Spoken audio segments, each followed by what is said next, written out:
स्वागत है आप सभी का इस बेहद खास और नए विश्लेषण में। आज का हमारा टॉपिक है मध्य प्रदेश के जलप्रपात। देखिए, अगर आप एमपी पुलिस कांस्टेबल, एसएससी या ईएसबी की किसी भी परीक्षा की तैयारी कर रहे हैं, तो ये सेशन आपके लिए एक मास्टर की साबित होने वाला है।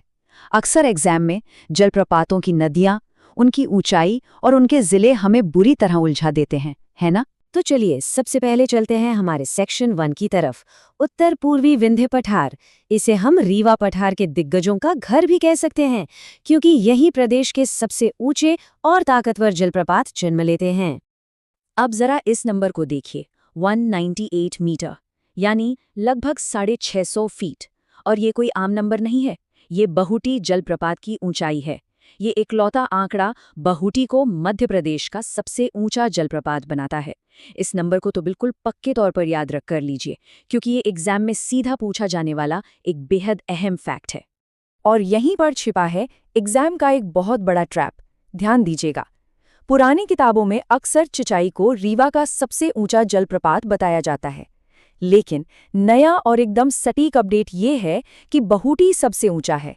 और उससे भी जरूरी बात, साल 2023 में मऊगंज के नया जिला बनने के बाद बहुटी अब आधिकारिक तौर पर मऊगंज जिले में आता है, रीवा में नहीं। ईएसबी और पुलिस परीक्षाओं के लिए ये अपडेटेड जानकारी आपके बहुत काम आएगी। यहाँ आपके सामने विंध्य पठार के इन दिग्गजों का पूरा डेटा मौजूद है। साफ देखा जा सकता है कि विंध्य पठार की चट्टानों से नीचे गिरती नदियां क्या कमाल करती हैं। बहुटी, सिलार या ओडा नदी पर मऊगंज में है। दूसरा सबसे ऊंचा है चचाई, जो 130 मीटर ऊंचाई के साथ बीहड़ नदी पर रीवा में है। इसे भारत का नियाग्रा भी कहा जाता है। केवटी 98 मीटर के साथ महाना नदी पर है और पूर्वा जलप्रपात टोन्स नदी पर रीवा में स्थित है। नदियों और जलों का ये कॉम्बिनेशन एग्जाम के लिए बहुत ही क्रूशल है। वैसे इन जगहों का सिर्फ जियोग्राफिकल इंपॉर्टेंस नहीं है, इनका सांस्कृतिक महत्व भी बहुत गहरा है। उदाहरण के लिए, केवटी जलप्रपात सिर्फ पानी का एक स्रोत नहीं है। यहाँ हर साल मकर संक्रांति पर एक विशाल मेला लगता है। यह इसे एक जीवित विरासत स्थल बनाता है, जहाँ प्रकृति और पीढ़ियों पुरानी संस्कृति एक साथ जुड़ जाती हैं। इन दिग्गजों को समझने के बाद अब रुक करते हैं हमारे दूसरे सेक्शन का, प्रदेश की जीवन रेखा नर्मदा नदी की यात्रा। नर्मदा अपनी पूरी जर्नी में कुछ सबसे जादुई और अलग तरह के जलप्रपातों का निर्माण करती है। नर्मदा के इस यात्रा को हम 3 आसान स्टेप्स में याद रखेंगे। पहला, अनूपपुर के अमरकंटक में इसका उद्गम। दूसरा, जबलपुर में भेड़ाघाट के मैदानी इलाके। और तीसरा, पश्चिम की ओर बहते हुए खरगोन और महेश्वर तक का सफर। इस तरह का एक मेंटल मैप बना लेने से ना एग्जाम हॉल में चीजें तुरंत रिकॉल हो जाती हैं। पहले स्टेप में अमरकंटक में उद्गम स्थल के बिल्कुल पास ही पंचधारा बनती है। यहाँ 15 मीटर ऊंचा कपिल धारा है, जिसका नाम कपिल मुनि की तपस्या पर पड़ा। ठीक उसके पास दुग्ध धारा है, जिसका पानी एकदम दूध जैसा सफेद है, और यह दुर्वासा ऋषि से जुड़ा है। इसके अलावा शंभुधारा, दुर्गाधारा और लक्ष्मण धारा भी यही हैं। ये प्राचीन कहानियां इन नामों को याद रखने के लिए शानदार मेमोरी हुक्स का काम करती हैं। आगे जबलपुर पहुंचने पर नर्मदा एक अद्भुत प्राकृतिक कलाकृति बनाती है। धुआंधार, धुआं और धार से मिलकर बना ये 18 मीटर ऊंचा जलप्रपात तब बनता है जब पानी भेड़ाघाट की सफ़ेद संगमरमर की चट्टानों पर जोर से गिरता है। पानी की बूंदें धुएं जैसा एक पर्दा बना देती हैं। संगमरमर के साथ इसका ये तालमेल इतना खास है कि यूनेस्को ने इसे अपनी संभावित विश्व धरोहर सूची में भी शामिल किया है। फिर पश्चिम की ओर बढ़ते हुए खरगोन जिले में नर्मदा के बहाव को समझना काफी आसान है। बड़वा में मंधार और दर्दी जलप्रपात हैं और महेश्वर में 8 मीटर ऊंचा सहस्त्रधारा जलप्रपात है। इसके साथ एक बहुत ही रोचक पौराणिक कथा जुड़ी है कि कैसे राजा सहस्त्रबाहु ने अपनी 1000 भुजाओं से इस नदी के तेज बहाव को रोकने की कोशिश की थी। चलिए अब आते हैं हमारे तीसरे और शायद सबसे ट्रिकी सेक्शन पर, चंबल और मालवा के जलप्रपात। इस सेक्शन पर खास ध्यान दीजिएगा, क्योंकि प्रतियोगी परीक्षाओं में सबसे ज्यादा कंफ्यूजन और घुमावदार सवाल यहीं से बनते हैं। ये जो जानकारी अब स्क्रीन पर है, ये इस पूरी चर्चा की सबसे अहम जानकारी हो सकती है। एक बहुत बड़ी गलतफहमी है कि पातालपानी जलप्रपात चंबल नदी पर है, लेकिन असल फैक्ट ये है कि पातालपानी इंदौर के पास चोरल नदी पर स्थित है।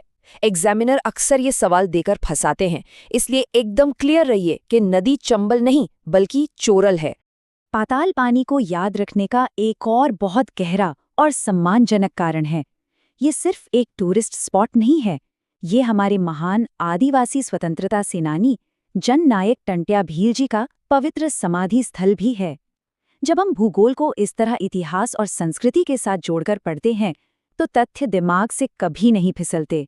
चंबल नदी की बात करें तो इंदौर जिले में इसके पानी से शीतला माता और झाड़ीदाहा जलप्रपात बनते हैं, और एक बहुत ही दिलचस्प नाम है चूलिया जलप्रपात। ये है तो चंबल नदी पर ही, लेकिन ये मध्य प्रदेश राजस्थान की सीमा पार करके राजस्थान के भैंसरोडगढ़ के पास स्थित है। मजेदार बात यह है कि ये राजस्थान का सबसे ऊंचा जलप्रपात है, फिर भी मध्य प्रदेश की परीक्षाओं में इसे चंबल नदी प्रणाली के हिस्से के रूप में अक्सर पूछ लिया जाता है। और अब हम आ गए हैं अपने आखिरी सेक्शन पर, उत्तर और मध्य क्षेत्र की सुंदरियां, यानी बुंदेलखंड और सतपुड़ा की रानी पचमढ़ी के शानदार नज़ारे। उत्तरी नदी प्रणालियों को इस इंडेक्स से आसानी से समझा जा सकता है। पन्ना जिले में केन नदी पर खूबसूरत पांडव जलप्रपात है। छतरपुर में भी केन नदी पर रनेह जलप्रपात है, जिसे अपनी भव्यता के लिए 2017 में श्रेष्ठ हॉलिडे अवार्ड भी मिला था। वहीं सागर जिले में बेतवा की सहायक बीना नदी पर 38 मीटर ऊंचा भालकुंड जलप्रपात स्थित है, जिसे राहतगढ़ जलप्रपात भी कहा जाता है। और अब बात सतपुड़ा पर्वत श्रृंखलाओं में बसी पचमढ़ी की। नर्मदापुरम जिले के ये जलप्रपात बहुत खास हैं, और एग्जाम के लिए इनके दूसरे नाम याद रखना बहुत जरूरी है। बी फॉल को जमुना फॉल भी कहते हैं, क्योंकि पानी इतनी ऊंचाई से गिरता है कि इसकी बूंदें मधुमक्खी के डंक जैसी चुभती हैं।